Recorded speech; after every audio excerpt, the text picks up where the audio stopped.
Alors, les premiers essais, ils sont assez intéressants. Pour l'instant, ne sont programmés que le système des rails, c'est-à-dire le système qui va permettre le contrôle du déplacement du train. Il n'est même pas encore programmé la différence des différents secteurs de rails et encore moins tout ce qui est éclairage. D'accord? On va se concentrer sur simplement le déplacement du wagon. Pour déplacer le wagon, j'ai deux options qui sont constituées par les boutons là. Je vais vous éclairer. Soit j'accélère, soit je ralentis. Ici, c'est pour inverser le sens de déplacement du train. Donc, tout est déjà programmé sur l'Arduino. Les câblages sont faits. Et je démarre le système. Donc là, on a l'initialisation du 6 rail. Voilà, comme il n'y a que le 6 rail pour l'instant, il est rapidement initialisé, il n'y a pas de problème. Du coup, je vais appuyer sur ce bouton-là. Si j'appuie dessus, le train commence à avancer gentiment et on a affiché à l'écran le pourcentage de déplacement, c'est-à-dire qu'il est à 17% de sa vitesse maximale. Bien sûr, je peux augmenter. Si je ralentis et que j'arrive à 0, le train est à l'arrêt. Et effectivement, je sais pas où il est passé ce Nigo, mais il est à l'arrêt. Je vais le faire revenir un peu. Hop.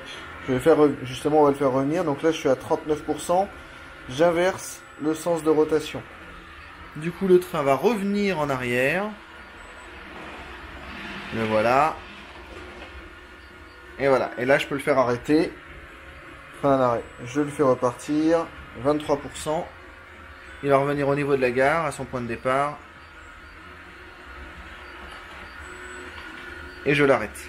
Une chose qui est très très intéressante, c'est que, à mon avis, la qualité du signal qui est envoyé dans les rails est de bien meilleure qualité que ce qu'il y avait avec l'ancien potentiomètre de merde là. Parce que si vous vous déplacez à... Allez, 17%, même on va aller moins vite, 11%. Le train ne saccade pas quand il se déplace. Alors bien sûr, c'est quand je dis qu'il le fait. Et là, il est en train de grimper. On va le faire aller dans l'autre sens, vous allez voir.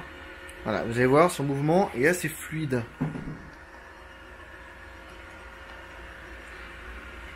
Comme il ne rencontre pas d'obstacle, pardon, il n'est pas saccadé. Et ça, c'est très très bien parce que c'est beaucoup plus réaliste. Il va arriver ici en face, là. On va le voir arriver. Voilà. Et déjà, à 13%, les lumières à l'avant du train, comme vous voyez, elles sont allumées. Ce qui n'était pas le cas sur l'ancien système. Donc pour faire fonctionner tout ça, on a simplement un Arduino. Alors je vais faire revenir le train en arrière. On a juste donc un Arduino, oui c'est ça, un méga.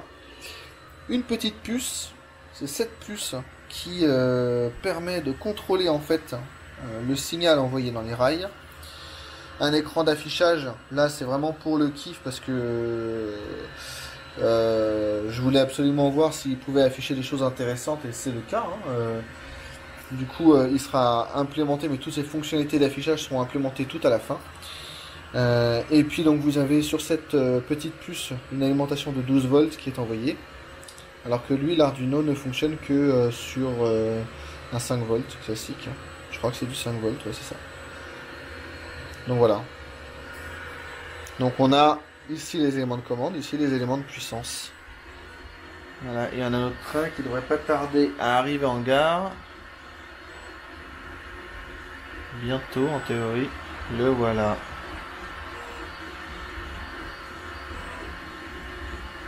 Nickel.